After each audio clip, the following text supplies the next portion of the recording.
What is Chainlink and why is it important in the world of cryptocurrency? Yahoo Finance.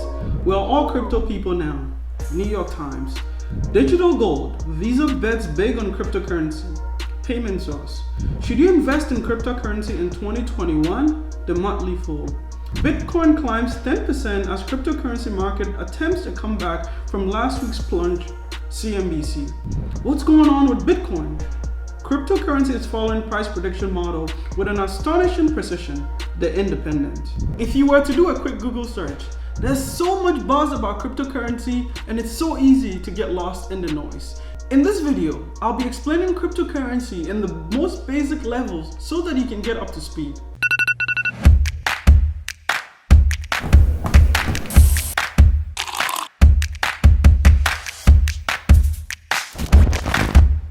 Hey guys, welcome back to the channel. If you're new here, my name is Tawheed. I'm a software engineer and a former startup founder based out of Boston.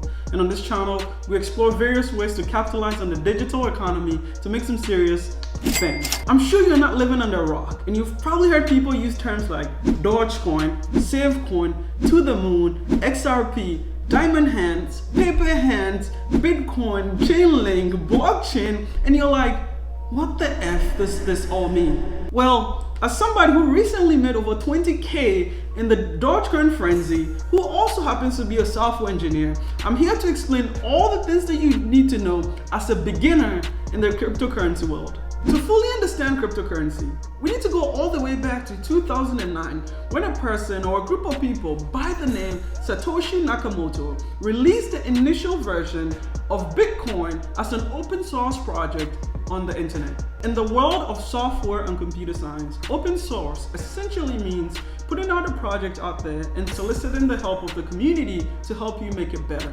Before we continue with the explanation, I want you to think, the year 2009, does it sound familiar, or was there an event which was closer to that year that makes you think about something? Well, if you're not around in 2008, that was when the financial collapse happened and Bitcoin was created, or cryptocurrency in general was created as a response to that. The goal of the project was simple: to create a decentralized currency without the need of the central bank or a single administrator that can allow users to transfer currency from one another without the need of any intermediaries. The decentralization, it is what has made it so popular because you don't have a central bank or you don't have the local governments involved in the currency and the exchange of it. Another thing that we need to also understand is that transactions with cryptocurrency tend to be extremely fast because you don't have an organization sitting in the middle. And oh, by the way, they tend to be very cheaper to complete transactions because unlike your traditional banks where you have to pay a fee from a bank to bank, with cryptocurrency, because you don't have your intermediaries, transactions are relatively cheaper. So how are all these transactions verified, and how does one know that somebody's not being sketchy when it comes to cryptocurrency? Well, transactions are all recorded in a publicly distributed ledger called a blockchain, and it's available to everybody to be able to see the transactions. A blockchain, as the name implies, is nothing but a chain of blocks that contains digital information. The idea behind a blockchain is to have a timestamped document that cannot be altered or that cannot be changed at a later time. So these blocks, or these chain of blocks, are available and are open to everyone with some unique characteristic that makes it difficult to change at a later time. So one particular block on the chain has some information like the data. Now the data contains the information on the sender, the receiver, and the amount of that transaction.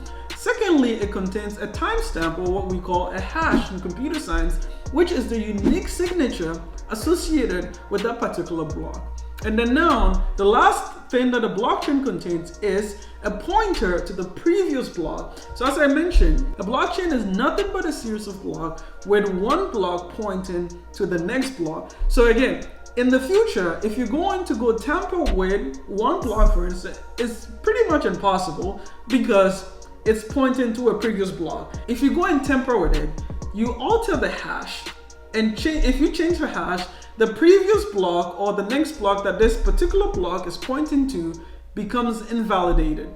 So as of today, there are dozens of coins out there with examples like ADA, XRP, SafeMoon, Dogecoin, Ethereum, Litecoin, Stellar. There's so many more, and the granddaddy of them all being Bitcoin. In order for you to receive cryptocurrency, you need something called a digital wallet, which essentially looks like this. It is a pretty odd looking number where it might not mean anything to you to the naked eye, but you can think about it just like you think about your physical wallet. In my physical wallet, I have things like my ID card in there, my cash, and my ATM card.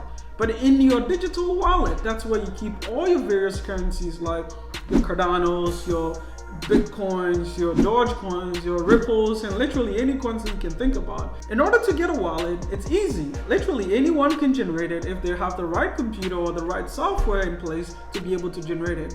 But it's important to note that a wallet by itself is meaningless. Unless it's attached to a transaction on the blockchain, it doesn't have any meaning. So a digital wallet has some characteristics that is also important for you to know. The first is the private key. And then the second is the public key. The public key is like your bank account information where you just give it to people when they need to transfer money to you. Where your private key is how you prove ownership to that particular wallet. Which in the real world case, it could be you using your social security card or you using your ID to go authenticate yourself in the physical bank to say, I am the owner of this account. The way price of a coin is determined is usually based on supply and demand. The number of people who are willing and interested in paying X amount of dollars for a particular coin. Now, the total amount of coin in circulation is determined by the creators of the coin when they start the project. So to help illustrate this, let me give you an example. Our friend James decides to create a coin called YouTube coin and only allows 1,000 of that coin to be in circulation. The current value of the coin that James just created is $0 because nobody has purchased any of the coins. However, Sarah comes in and says, I want to buy 500 of the coins that James just created at $20 per coin. With this transaction, Sarah spent $10,000 to be able to own 500 of the coins that James has. After this transaction, Sarah owns 500 coins and James also owns 500 coins. After the transaction has been completed, we can actually find the total market capitalization of the YouTube coin, which is essentially the total value of a single coin times the number of coins that is available in circulation. In our case, Sarah decided that the value of one coin is $20 and the number of coins available in circulation is 1,000. If you multiply 1,000 by 20, you get a total of 20,000. So at this current junction, the market cap of the coin is $20,000. As more and more people come in and start paying more money for the YouTube coin, the value of the YouTube coin sees an increase in the price. The same idea works when it comes to the stock, the gold, or the physical currency that we currently spend today. But the problem is that these assets do not have a market cap and the government can decide to print more money, which intrinsically decreases the value because of the level of supply. Again, with the stock market, companies can always say they want to issue more stocks, which again reduces the value of that particular stock. The devaluation of a cryptocurrency or losing its value is not going to happen because you only have a fixed supply of assets for any particular currency. Now that we have the fundamentals in place and we know what a digital currency is, we know what the wallet is, we know what a blockchain is, let's talk about the terms so that when you start hanging out with the cool kids, when you hear the cool kids use some terms, you know exactly what they're talking about. The first one, let's talk about it being HODL. When you see HODL, essentially means that do not sell your stock, or I'm holding it until I cannot hold it anymore. Which the next point is paper hands. You don't want to be a paper hand. People who have paper hands are essentially those who literally sell their stocks when it goes down, and they don't have the willpower to keep holding until the stock bounces back to make them some money. To the moon is probably another term that you've heard of. Well, if you are holding a stock or if you're holding a cryptocurrency that is going to the moon, you absolutely know that you're on a rocket ship. It means that the price and the value just keeps increasing and increasing, and who knows, it's only going to stop when it gets to the moon. Buy the dip essentially means you go in there, take advantage when the price is low, and load up on some more positions. Diamond hands. This is the opposite of paper hands. Whilst paper hands are scared to hold when the price is down, diamond hand is essentially saying, no matter how low the price goes, I'm going to be holding it until I go back into the moon.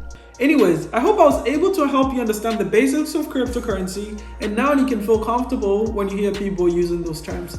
Thank you so much for hanging out with me. If you find a lot of value in the content that I'm producing, please leave a like to the video, subscribe to the channel, and until then, peace!